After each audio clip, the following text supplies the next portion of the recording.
Spectacular night at Emirates for this first leg of the semi-finals of the Champions League.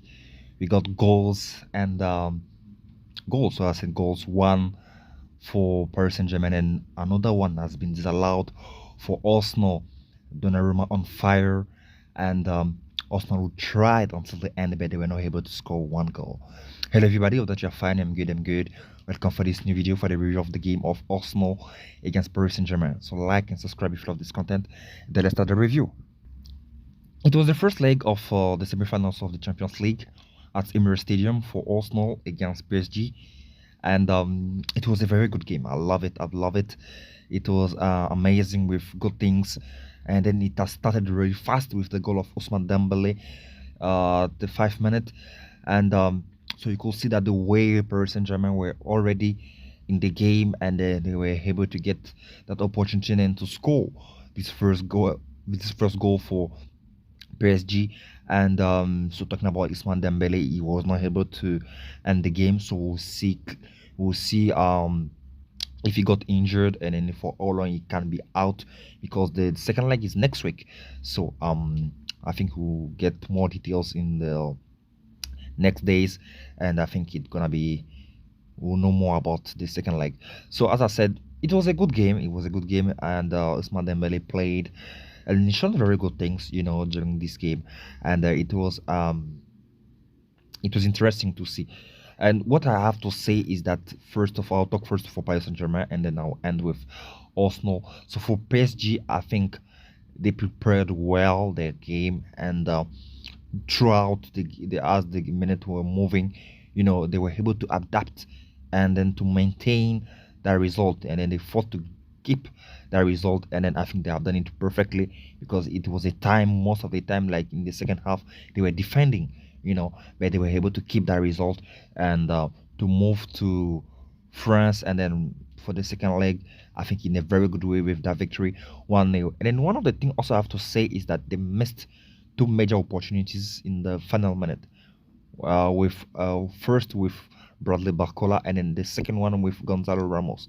So hope for them that it won't change the outcome of this confrontation against Arsenal, because if, like, I'm just saying, if, let's assume that in the second leg at Parc des Princes, and they missed the opportunity to reach the final, they will talk about those two opportunities that they've missed, so hope that it won't be the case for Paris Saint-Germain, because I think they have played well, and yes, some may say that they were well prepared because they didn't play this week, something in the La Liga. But what I got to say is just that, you have to prepare at this moment in the season. Is true, some teams, you are really tired and then everything, so you have to give your best, you have to try everything, from your side, and then don't looking for excuses, because today Arsenal, they were placed to score, but they were not able to do that, so we just say that it was an opportunity missed by Arsenal. So as I was saying, for Paris Saint-Germain, they were there, they tried, and they even got the opportunity with lewis-skelly. I mean, it wasn't a penalty given. It was a little bit complicated, but for me, what I have to say for that situation, the fact that it wasn't given, for me, is not a scandal. And then also, if they gave a penalty, it won't be a scandal as well for me. And because those kind of opportunities, sometimes when you see the way it was moving so fast, and you should really pay attention to it, and then to really judge about it. But it can be a little bit light, but there is a contact, so we may say that it wasn't that thing that pushed Kvaratskhelia on the ground, but there is a lot of interpretation over there. But as I said, from both decisions, there is no scandal. Yes, that's what I got to say for that one. And as I said, the first half, Paris Saint-Germain were really in it, and then in the end of the first half, Arsenal came back well. But in the second half, as I said, they started fast with that goal of Merino, but it was offside just for a few inches.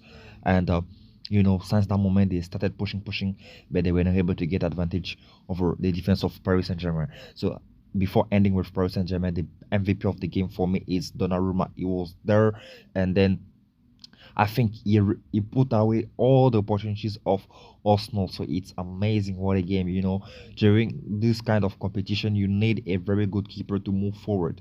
And then tonight, it was a very good performance of Donnarumma. He was there against all of them, against Martinelli, against Saka, against Trossard, all of them. All of them. It was a wall this evening, and then that is very good for Paris Saint-Germain. And then they will need him for the second half at Parc des Princes, and then it can help them to move to the final, and then that it will be very good for them. So for Paris Saint-Germain, very good performance. They have played well. They have done well. As I said, they were defending, but they were. I think everything was organized. It was well organized. They were behind all of them. They were trying to help others like midfielders were coming back to help fullbacks. So it was really interesting. Even the way they were defending, it was really organized. So they have done well. And shout out to Paris Saint Germain. So concerning Arsenal, I will say that they have missed their game. Yes, they missed their game. It wasn't a bad game, but they have missed it. Like in the way they entered this game, it was different. It's like I will almost say that they put pressure over them. Yes, it looked funny because they play against Real Madrid and then it was a different scenario. But tonight, I think it's like they put pressure on them. When I say they put pressure on them, is on what? When you see the way they are playing, it's like they multiplied bad decisions too much. And for me, when you do that, it's like mentally you're under stress. And then that's what I've noticed tonight.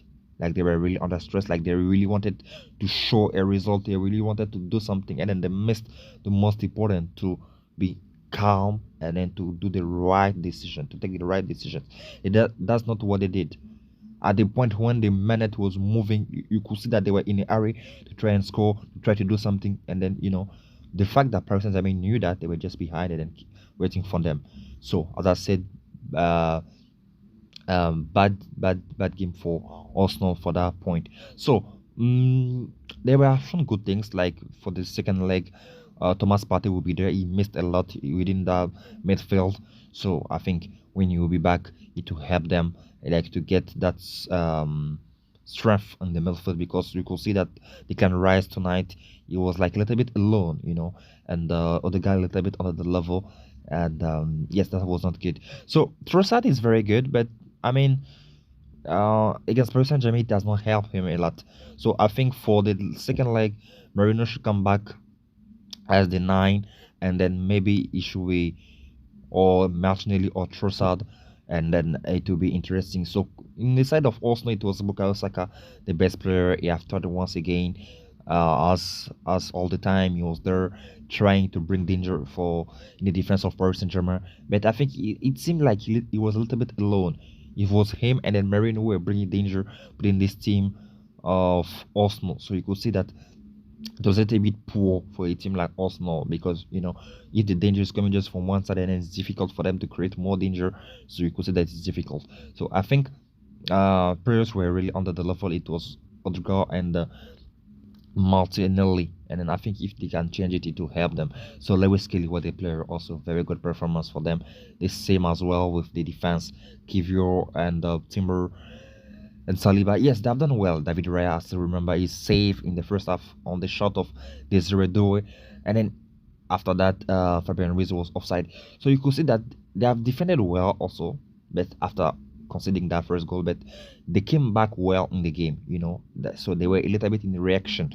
So I think that they should just make some adjustment, and then to be really in pace and then try to score, because if they put pressure on them, they'll keep doing bad decisions. As I said, now they are going to play away, so it won't be simple for them. But it was an interesting game, and then they are able to do that. And so I'm so happy, because the second leg is gonna be also electric, as it was for the first leg, and we'll see which team will reach the final. And so we'll be here tomorrow for the game of Barcelona against Inter. So yeah, guys, that's what I wanted to share with you. So like and subscribe if you love this content, and then see you for the next videos on the channel. Thank you guys, God bless, bye bye.